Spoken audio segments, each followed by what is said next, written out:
আসসালামু আলাইকুম। আশা করছি সবাই ভালো আছেন। শীতকাল পড়ে গেছে।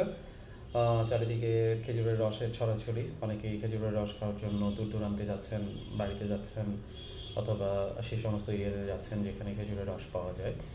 এ ব্যাপারে একটা বার্তা পৌঁছে দিতে চাই। সেটা হচ্ছে যে অনেক জায়গায় কি ম্যাক্সিমাম জায়গায় যেটা করা হচ্ছে যে খেজুরের রসে যেন বাদুড় বসতে না পারে বা বাদুড় যেন সেখানে মুখ দিতে না পারে সেজন্য নেট দেওয়া হয় বা জাল বিছিয়ে দেওয়া হয়। আপনাদের জ্ঞাতার্থে জানাচ্ছি,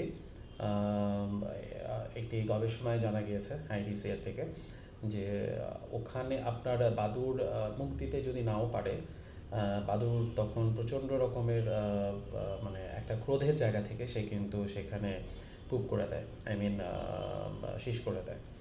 সো সেটাও কিন্তু আপনার খেজুরের রসের সাথে গিয়ে মিশে কিন্তু এই নিপা ভাইরাস, যেটা সবচেয়ে খুব প্রাণঘাতী একটি ভাইরাস বলা যায়, নিপা ভাইরাসের কিন্তু একটা সংক্রমণ ঘটতে পারে। সুতরাং খেজুরের রস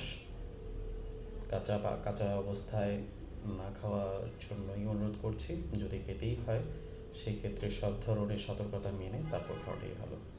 সবাই ভালো থাকবেন। আসসালামু আলাইকুম।